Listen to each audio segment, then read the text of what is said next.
Okay, so for today's video, I'm gonna give you a complete beginning to end tutorial on how to create art prints like these that I have on the table out of photos that you have on your iPhone using a gel press like this and acrylic paints. And I'll get into all of the art supplies you're gonna need, but I just want to be specific in terms of the intention of sort of like who this tutorial is for. So there's a lot of gel print image transfer tutorials out there, but I wanted to sort of streamline the process to make it as beginner friendly as possible and something that doesn't require too much artistic skill to sort of get what you want. And I'll give you an example. So this is one of my earlier gel print image transfers, which was an image from a magazine, and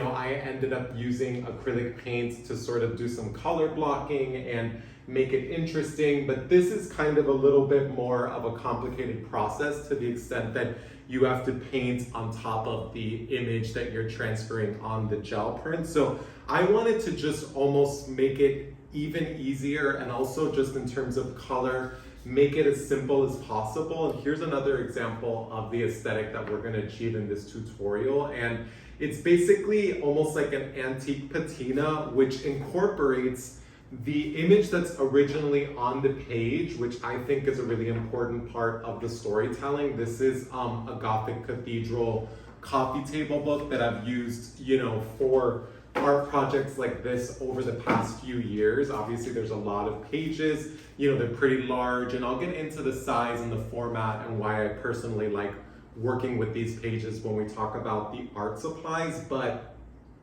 I kind of also want to get into one aspect which we're going to work on today, which is the storytelling of choosing, an image. In this case, this is the image that we're going to work with today.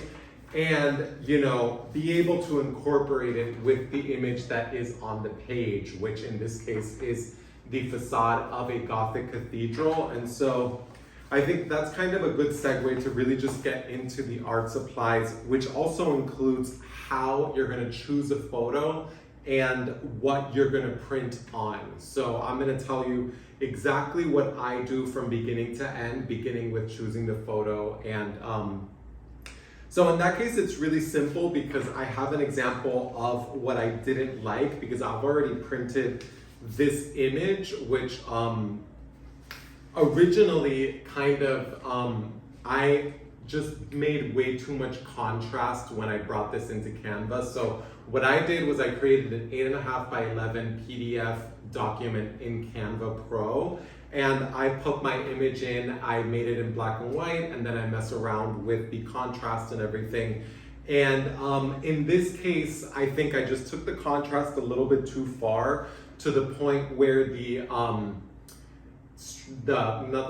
sculpture sort of almost looks like it's wearing an outfit like a catsuit because of the strong shadow in front of it. So I wanted to remedy that, because in this original example, you can kind of see that it almost looks like a clothed figure, which is not sort of true to the actual image. And so I'll still wanted to sort of get the idea of this original print that I didn't like, in the sense that I did like that it was in front of a facade, and there could be almost kind of like an alien abduction interpretation of having the image of the sculpture so huge in front of the facade. It almost looks like it's being sort of like beamed up into a spaceship. At least that's the way I'm looking at it from a storytelling perspective. And so that being said, one of the things that I want to remedy here is to sort of get it a little bit more gray in terms of the actual image itself, which again, I'll get into in terms of color and whatnot. But it's sort of a good start just already having the image just a little bit less contrasty. So that kind of speaks a little bit to how to choose the photo. And I'll give you another example of what not to do with the photos before I go on to the type of paper you should print on. But these are two examples of image transfers that didn't work out, and the reason why is the composition does not transfer accurately when you have sort of like sky, you know, where there is no contrast. So what ends up happening with these images is that it doesn't retain the rectangular sort of composition.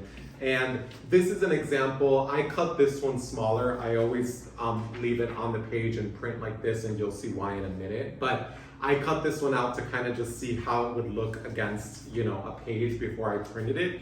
But the reason I'm showing this is because this, you could see that there is contrast and structure and over the entire composition. So this one actually turned out really nice, and this was a gift for a friend. You could see it in my last video where I share the print before I sent it over to her. But it just goes to show that choosing the right photo is important, because if you don't have the right amount of contrast, here you could actually see there was a blank sky in this image from New Orleans, and I actually just filled it in by adding this sort of picture of a little turtle that I just took on my iPhone, and I just tiled it and made it big. And so it kind of made for an interesting image, but it also kind of made the composition complete, which again, I think is key for choosing the right photo for this process. So what you're printing on is also very important. Now, it has to be what they call at FedEx office, which is where I print these. This is an 8.5 by 11 print on CT, and they kind of use that term CT at my FedEx office. You could also just kind of say a magazine print. You don't want it on hardstock or cover. You kind of want it on this sort of like text. It's a little bit of a lighter weight. And this is perfect because again, you're sort of like pulling it on and off the gel. So you don't want a cardboard, you want something sort of light like this. So, you know, it's also in the past I've heard it called C2S, you know, coated both sides. And the coating is important. And this I believe is a laser image, but again, I don't know exactly what machine that they use, but you can feel the print. And that is an important indication. If it's shiny and you can feel the print, it means that it is gonna leave, you know, this detail on the print, which is ultimately what you want to consider. You know, and again, here I tried to make a little bit of a contrast with the sky to make it complete, but I'm not too worried about the composition here because I do want to ultimately incorporate the background so much that losing this part of the sky is not sort of, you know, a concern for me. But also considerations on what you're printing on. So in this case, I'm printing on an 8.5 by 11 sheet, and I'm ultimately, finished size is 9.5 by 12 inches. And then my gel press is 12 inches by 14 inches. And all of that is important. You're gonna see now when I actually start the image transfer process, because all I have to really do in this process is center this, you know, onto the gel press and then center this. And there's basically an inch or a half inch margin in both times. So, you know, you're kind of able to use that margin to accurately sort of place it on the press. So those are just things to consider. If everything is the exact same size, it might be, you know, cumbersome to kind of get it all together, you know. But aside from the printing process, the materials you use are also very important in terms of paint. I do find I've used both store brand and I've used brand, in this case Liquitex, and I will say that for this process of the gel press image transfer, I would use Liquitex acrylic. This Mars Black is the one that I think you could see here. This is 100% of the black here, so you can kind of see, you know, what it looks like. And at the same time, in this case, I am gonna dull it down with a little bit of white and gray, which I did here. So you can kind of see that it's not as black, which is what I want, because I want it to sort of be a little bit more sort of incorporated into the photo. But I also mix it with the Liquitex acrylic medium, and this one is just the matte medium. And this is important too, because this is what allows you to get this transparency and this sort of matte feel that does feel antique. You could see it sort of like in the shine, you know, with the light, where, you know, it does feel kind of like an old, it still feels like an old book page. You know, actually feels more matte than the original book page. And so I really like mixing this in, and you're gonna see me mix it here. You know, I mix onto this little plate, and then I spatula it onto here, and you're gonna sort of see all of that. I also just use this speedball brayer. It's just large enough that it gives me enough coverage, and it's really smooth. You know, I clean it every time, but you don't kind of have to. If you want, you can let the acrylic, you know, cake on a little bit. But, you know, other than that, I pretty much just use a weight and the book to kind of weight it down while it's drying. And I also use sort of just like, you know, takeout bags to clean off the brayer, which you'll see in a minute when you watch me pull the image. But this is pretty much everything that I need to use right now to achieve a print like this, which again, just to review, I'm going to take this image right now and I am going to create a sort of like gray, black or charcoal gray color. I'm gonna apply it to the gel print. I'm gonna pull this image and then I'm gonna mix the antique gray, the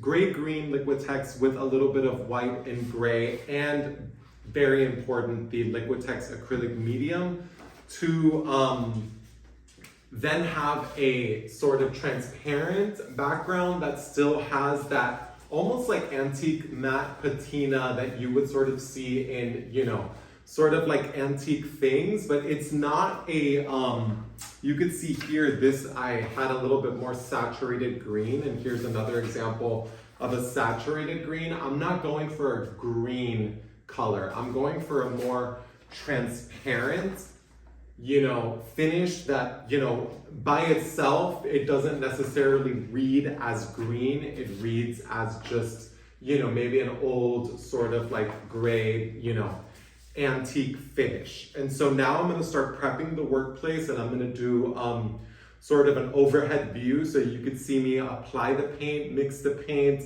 and then pull the image, and then we're going to get to letting it dry and then pulling it off, and then you'll be able to see the final product, which will hopefully be these two pages as one in this particular style. Okay, so this is my gel plate. This is the image transfer image. I'm about to mix the Mars Black Liquitex acrylic with a little bit of the titanium white in here, just to kind of get a little bit of a gray rather than a pure black. And then I'm gonna roll it onto here and pull this image, and then we're gonna let this dry. So I'd rather not sort of get too much paint. Like, I think that already might be too much, but whatever. And that might be too much white too, but you know, this is sort of an experimental process. So if something looks sort of off, actually, this may not be that bad. And you want to mix it before you apply it, because if you try to just sort of mix it as you're rolling it, you will get little blotches of one color or another. And I'm actually liking this. I think it's a good gray. So I'm literally just going to get as much as I can sort of loaded onto the spatula and, you know, just get it onto the gel. The good thing about working with silicone spatula is that you could pretty much just do what I just did without too much consequence. You could see the white here, the blotches. White is kind of like one of those colors that can be chalky. And again, I'm cleaning this off so that I can sort of remove some of the paint to get a thin layer, and I'm just going over the parts that looked a little bit too white, and I'm going to give it a couple. And now I'm just going to focus on centering this page onto the press as much as possible.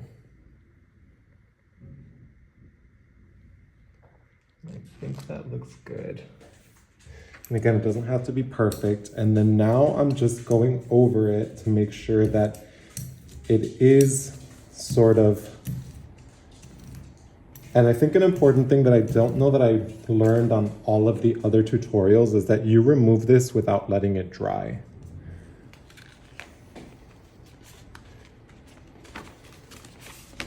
And you can kind of see here if it's all sort of covered that it should be good, but I'm actually not entirely sure if I like that. But again, I'm gonna sort of see if this got everything I wanted to get by putting it over something light. Even though that's not what I'm gonna print on, you could sort of see a little bit better what I got. And I'm not happy with this one, so I'm gonna go ahead and try this one more time. Okay, so since I don't want this image and I wanna try again, I'm using a damp sponge while it's still wet. And I'm literally just wiping it away because I have another sheet because I printed more than one, obviously. And so I am literally just gonna mix the paint one more time and just try and get a little bit of a cleaner image transfer. No. Okay, attempt number 2. I am going to actually mix the black with some of the green just to see if it becomes less blotchy than the first time around. That was a little bit thick. This is still pretty black, but I kind of just want to give it a try with very little ink, since I think that's what went wrong last time. If you have too much, it just sort of cakes on and doesn't allow you to get a really clean print. And I'm not putting it all over because all I really need is for the middle where the image goes to be sort of clean. And now I just need to center it again, more or less. Doesn't have to be perfect, but it helps. And again, I'm gonna pull this off right now. I'm not giving it time to dry. You have to pull it off while it's wet.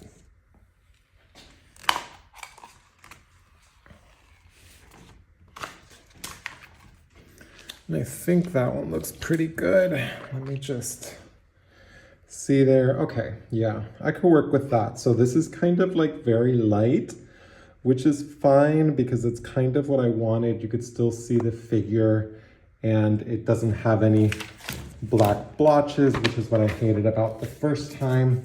So now I'm gonna let this dry and I'm just gonna see if there's anything I want to remove. I don't think so. So now I'm just gonna let this dry for about 15 to 30 minutes, more or less. And then I'm gonna take these and mix it with this for the transparent background. And then I'm gonna layer that onto this. But first it needs to dry. Okay, and while this is drying, you may notice that I have this sort of border in black and green, which is actually just from a previous print. And what I'm gonna do here right now seems scary, but it's really not. I'm obviously not touching the image in the middle, but I'm removing all of the excess paint that I do not want to transfer onto the page. And so I just use a damp sponge for this part. It's okay if you go a little hard. The gel is pretty, pretty resilient, I guess you could say. I'm not sure that that's the correct word, but that's fine. And so basically I'm just, and you can leave this on. I tend to do that for my own personal prints that I don't have a specific sort of aesthetic for, and I'll show you some examples. But for this one, I don't want the border because I want that sort of antique look, like, you know, everything is sort of unified. So, and again, I'm not even gonna re-wet the sponge. I think you can get the entire thing cleaned off just by going to the sink once. And I'm pressing down somewhat firmly, especially where there's dry paint, but again, I'm not trying to damage the gel. I'm just trying to get rid of, mainly just from a design perspective, things I don't want on my final print. And I know that I'm not gonna go all the way to the border, so again, not wasting too much time trying to make this perfect, because some of the fun is kind of just the crazy aspects. And some of these stains are on the other side of the gel, because at this point I probably use both of them interchangeably. But now it's pretty much clean as I need it to be, to where it's not gonna have a black border. And I don't care if it has a little bit of this green, because it's gonna be mainly green. Now I'm gonna let this sit again, and that you're seeing there is actually on the other side. This is on this side, but I don't really care about that. So I'm gonna let it sit for a little bit longer, and then I'm gonna roll on the other coat, or the background color. Okay, it's been about 30 minutes and this is dry to the touch. So, you know, nothing's coming off on my palm, thank God.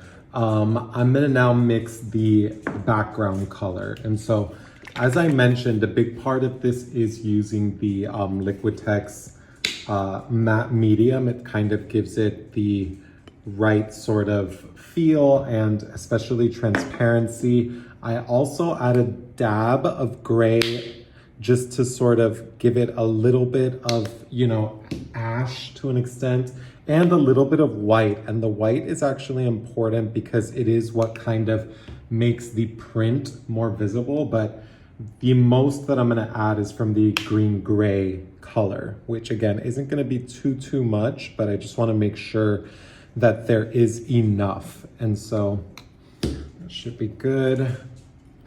And now mixing it all together, and the same thing, I'm just gonna kind of throw it onto the gel press. And again, it's dry enough so that this isn't gonna, I'm gonna add a little bit more of matte and just a little bit more of the white, because it looks a little bit too dusty and I want it to be a little bit bright and more on the white side than on the gray side, because since it's kind of like an old book, it can look like old. And so I'm gonna think this is good. I don't want to put too much because again, I want it to be transparent. So I'm not even gonna use all of it, but I'm literally just throwing this on and then taking the brayer. And again, this one, we do want full coverage, and I do want the transparency. So the fact that I'm seeing her coming out from the background is a good sign. If you want full coverage, you definitely wouldn't want to see, you know, your image, but in this case, I do, and I just want to get it as even as possible. And I think that that's fine. It has a little bit of specks and stuff like that, which again is totally fine. And this is the image that I'm putting it over. So same thing as before, I'm literally just finding the center here. It should be an inch top to bottom and a couple inches side to side. And I touched a little bit with my fingers, and you're gonna see that come through on the print. That's something you can just keep in mind, but not really a big deal. And I am now just kind of smoothing it out a little bit, not pressing down too hard because I don't want it to move, but you know, just sort of evening it out. And then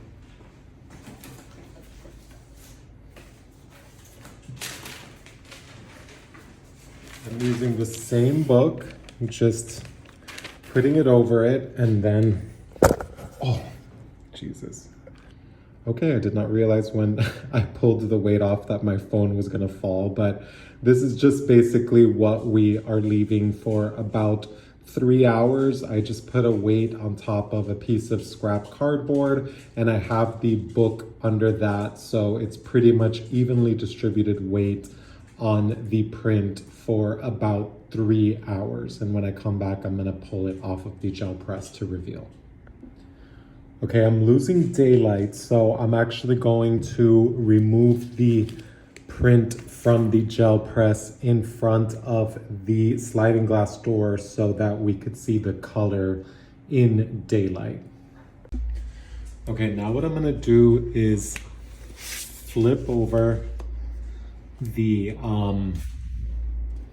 gel press. I'm gonna remove this, which I usually just leave on so that it doesn't stick to the table, but for right now, to peel it off, it's easier if you don't have that plastic on top of it. And I'm just pulling enough off of it where I can grab the print from the bottom and just very slowly pull off the gel press, leaving the image and the background.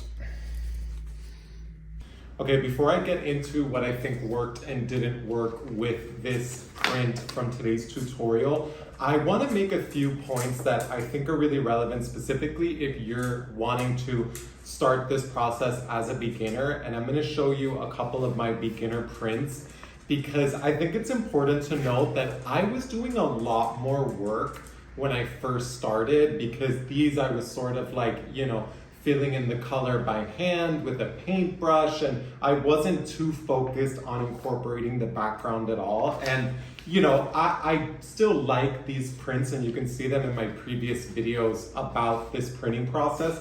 But even these that I really liked a few months ago, and I still do like, they still look like prints. And that was kind of like what I was trying to remedy in this process. And I also wanted to make a note about the border. Remember, I removed the border from this print so that it didn't sort of have this outline, but I just want to show you a couple examples. If I didn't remove that border, I would get this sort of black, sort of framing around the print, which I actually like. Like these two prints I like a lot. It just wasn't something that I wanted to do today because, again, like my goal was to achieve this aesthetic. And another really good point before I show you the before and after is that now that I've seen the entire process, having filmed it, the actual focused work that this requires is only 15 minutes. So even though you have to let it dry, and that's kind of like the reason that it goes longer,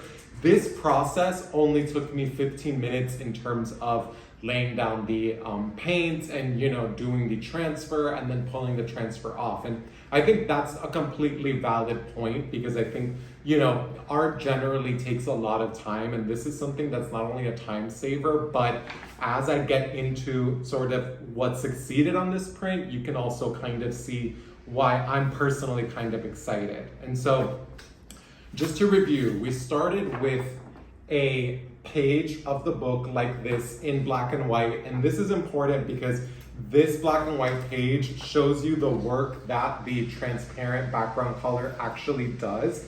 And this is the before picture, and I'm showing you the before picture here as well because remember that this kind of looked a little bit like a cat suit. It was too dark in the shadows.